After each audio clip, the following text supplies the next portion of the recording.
and welcome back to the Blossom Crochet channel. In this video I will show you step by step how to crochet this absolutely beautiful blanket. It's a beautifully simple, probably the most simple yet effective blanket that I've made, to be honest. I've really enjoyed this one. It's a 2-row repeat and it's absolutely beautiful. So this one has come about, basically I've had quite a lot of people asking with my Mix It Up Granny Square series whether it can be done as rows rather than worked in the round. So basically the switch from traditional granny to solid stitches, traditional granny to solid stitches, and so on and so forth. So I thought I'd just whip up this really quick tutorial to show you how you would do that. And you also get these absolutely beautiful poker straight edges, which we like to see. So you can use any yarn that you like and just use whatever hook size your selected yarn recommends. I'm just using some of this leftover Mandala Baby. So as always, you'll start with your slip knot on your hook, and you want to do your foundation chain in a multiple of 3 for this pattern. So a multiple of 3, and then we'll add an additional 2 chains at the end. So groups of 3 until your project is the width that you want it to be. So yarn over, pull through, it's 1, 2, 3, 4, 5, 6. So if you just complete your multiple of 3 plus 2. Okay, so I'm only doing a really small sample piece for the tutorial. So I've done my multiple of 3 and I'm adding my additional 2 chains to the end.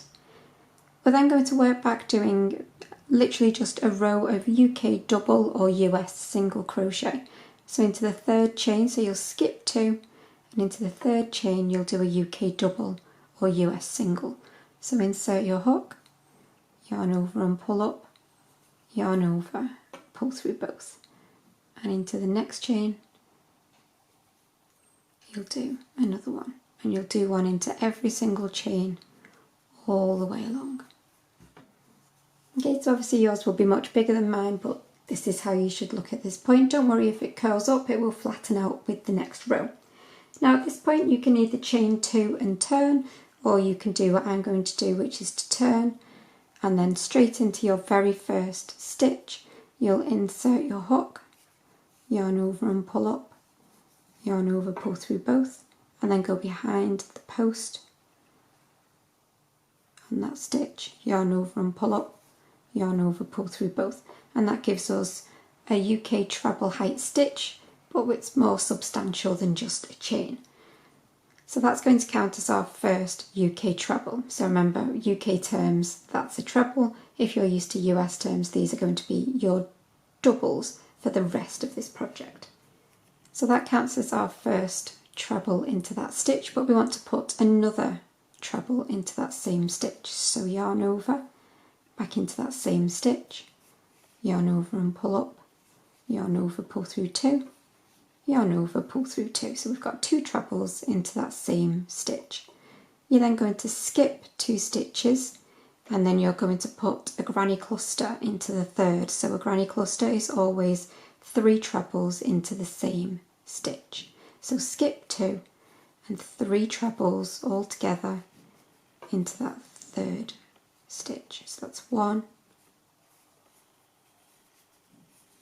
2, and 3. And then again skip 2 and granny cluster into the 3rd. So again your 3 trebles, 1, 2, and 3. So you'll repeat that all the way along, skip 2 and granny stitch, skip 2, granny stitch. As you get towards the end you will have 2 normal stitches left, and then those skipped chains from the beginning of the foundation row. So you want to skip the 2 normal stitches here and here, and then we're going to work into that funny little chains at the end, and just anywhere in those chains will do. And you will do 2 trebles, because if you remember we started with 2, so we want to finish with 2. So that's 1 and 2. So that is how you should look, obviously much bigger. So we're going to either chain 2 and turn, or you'll turn and then again straight into this first stitch. You will insert your hook, yarn over and pull up, yarn over, pull through both, and behind that post, yarn over and pull up, yarn over, pull through both. And this is our row of solid stitches now. So that treble counts as our treble for this first stitch. So then we want to do a treble into the next stitch.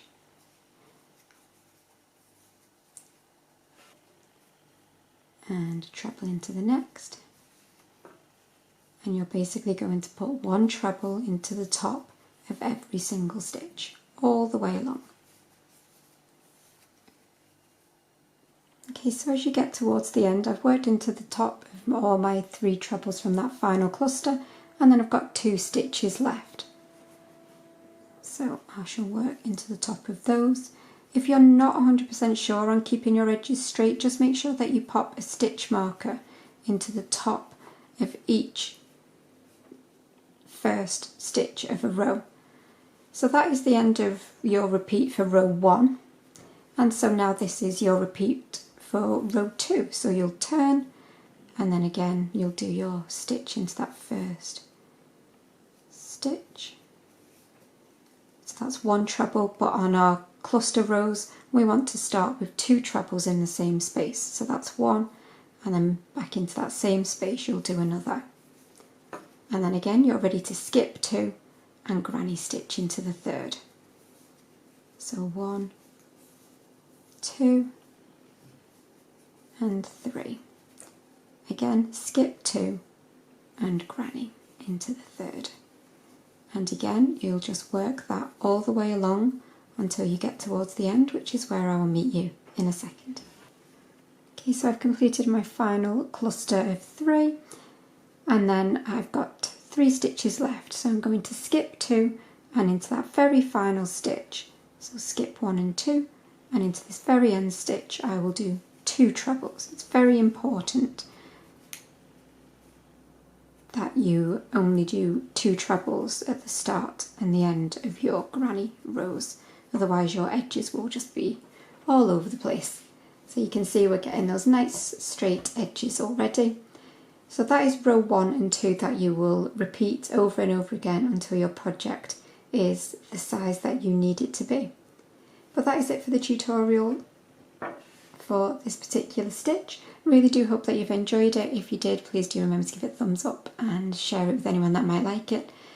But thank you as always for watching, and bye for now.